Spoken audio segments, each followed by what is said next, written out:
Episode के शुरुआत में हम मुसामी को देखते हैं जो कि रो रहा होता है। वो कहता है कि मेरी वजह से आज हमारी पूरी क्लास आइसक्रीम पार्टी नहीं कर पाई। उसके दोस्त कहते हैं अब रो मत यार, हम आइसक्रीम खा तो रहे हैं। वो कहता है पार्टी तो तब मानी जाएगी ना जब सूखा चांद इसके पैसे दे। अगर मैंने उस दिन अच्छे से फील्डिंग की होती तो आज हमारी टीम सेकंड रैंक पर नहीं आती। तभी आइसक्रीम वाली शॉप की आंटी उसे थोड़ी एक्स्ट्रा आइसक्रीम दे देती है जिसकी वजह से उसामी खुश हो जाता है।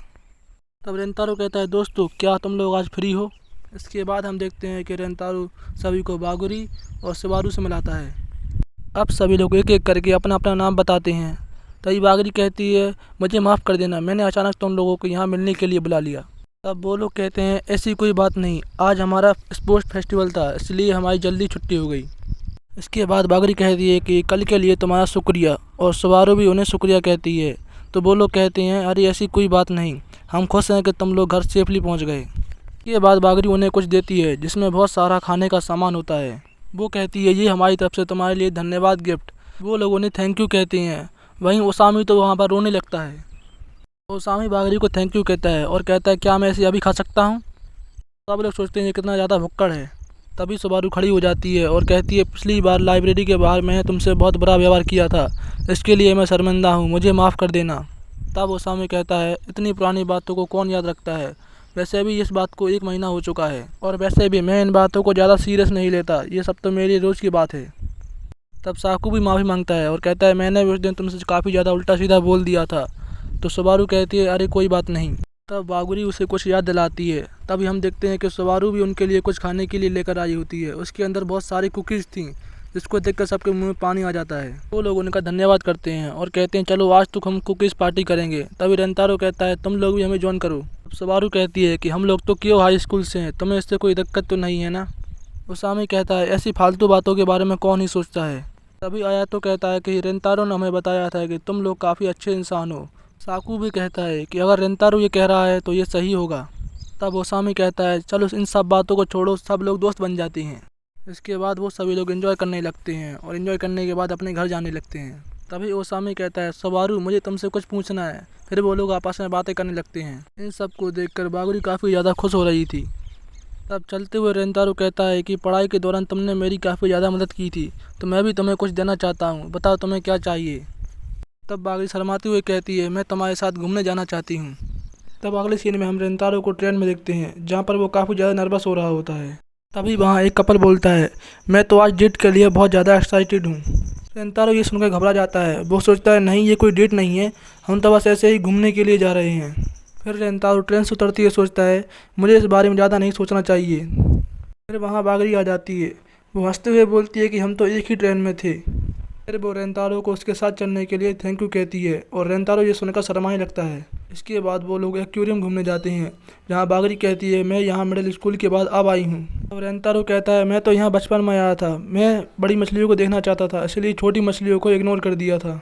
फिर रेंतारो उससे पूछता है तुम्हें क्या क्या देखना है। तब बागुरी कहती है मैंने टीवी पर देखा था कि आज डॉल्फिन शो होने वाला है, मैं वो तुम्हारे साथ देखना चाहती हूँ और पहले हमें खाना भी खाना है, उसके बाद राइड पर भी जाना है और फिर सी लाइन का शो भी देखना है। फिर वो अचानक कहती है हमारे पास इतना टाइम तो है ना। रेंतारो ये सुनकर हंसने लगता है क्योंकि बागुरी इस समय छोटे बच्चों की तरह हरकतें कर रही थी। रेंतारो कहता है अरे फिक्र मत करो, हमारे पास बहुत टाइम है, जो सुनकर बागुरी खुश हो जाती है। इसके बाद वो सभी जगह को घूमते हैं और घूमते समय वो दोनों काफ़ी ज़्यादा खुश लग रहे होते हैं और काफ़ी ज़्यादा एंजॉय कर रहे होते हैं। फिर वे लोग खाना खाने के लिए आ जाते हैं। रेंतारो बागुरी से उसे पढ़ाने और अपने दोस्तों से बात करने के लिए एक बार फिर से थैंक यू कहता है। बागुरी उससे कहती है कोई बात नहीं और स्पोर्ट्स फेस्टिवल के बारे में पूछने लगती है। रेंतारो उसे सब कुछ बताता है। फिर उनका डॉल्फिन शो देखने का टाइम हो जाता है। उससे पहले रेंतारो फ्रेश होने के लिए वॉशरूम चला जाता है। बागुरी वहीं बाहर बैठकर उसका इंतज़ार कर रही होती है और अपनी और रेंतारो के फ़ोटो को देखकर काफ़ी ज़्यादा खुश हो रही होती है। वहीं रेंतारो काफ़ी घबराया हुआ लग रहा था। वो सोचता है पता नहीं बागुरी को घूमने में मज़ा आ रहा है या नहीं। इसे देखने में तो वो काफ़ी ज़्यादा खुश लग रही है, तो इसका मतलब उसे मज़ा आ रहा है। तभी रेंतारो बाहर आता है और देखता है कि बागुरी के साथ एक छोटी बच्ची है जो कि गुम हो चुकी है। रेंतारो बागुरी से पूछता है ये बच्ची कौन है। तो बागुरी कहती है ये बच्ची यहाँ पर खो गई है। बागुरी उससे कहती है हमें इसके माता पिता को ढूंढना चाहिए। फिर रेंतारो कहता है कि लेकिन फिर हमारा डॉल्फिन शो मिस हो जाएगा। बागुरी कहती है कोई बात नहीं। फिर बागरी उस बच्ची से कहती है, तुम चिंता मत करो, हम अभी तुम्हारे मम्मी पापा को ढूंढ के ले आते हैं। ये सुनकर वो बच्ची काफ़ी ज़्यादा खुश हो जाती है। फिर बागरी उस बच्ची से उसका नाम पूछती है और वो अपना नाम मीका चान बताती है। फिर बागरी उसे रेंतारो से मिलाती है।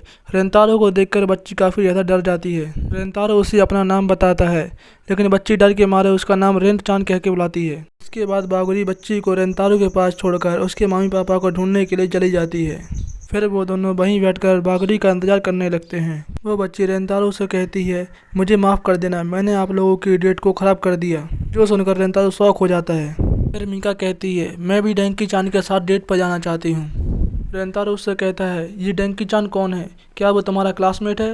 वो बच्ची कहती है, हाँ वो बहुत ज़्यादा अमेजिंग है। मीका कहती है, वो हमारे किंडरगार्टन का सबसे ज़्यादा तेज रनर है और काफ़ी ज़्यादा पॉपुलर भी है। वो काफ़ी ज़्यादा खाना खाता है, मैं उसे बहुत ज़्यादा पसंद करती हूँ। तो रेंतारो कहता है, क्या तुम उसे पसंद करती हो? वो बच्ची कहती है, हाँ मैं उसे बहुत पसंद करती हूँ। रेंतारो बागरी के बारे में सोचने लगता है और कहता है, वो भी मुझे देखकर स्माइल करती है, क्या वो भी मुझे पसंद करती है? अभी हम देखते हैं कि बागरी मीका चान के पेरेंट्स को लेकर आ जाती है और मीका अपने पेरेंट्स को देखकर अपनी मम्मी के गले लग जाती है। अभी मीका के फादर उन दोनों का शुक्रिया कहते हैं और रेंतारो कहता है कि कोई बात नहीं, मैं खुश हूँ कि हम लोग मीका चान से मिले। बागरी रेंतारो को देखकर स्माइल करने लगती है।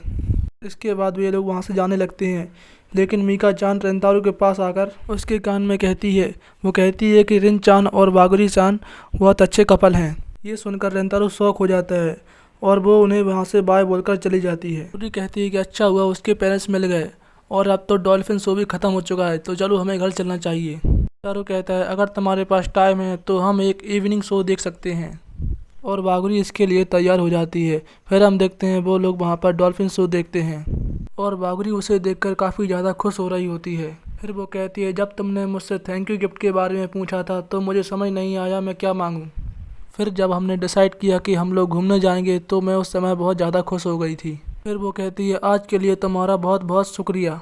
रेंतारो मन में सोचता है कि मैंने कभी भी ऐसा कुछ महसूस नहीं किया, लेकिन अब मुझे सब कुछ साफ समझ आ चुका है।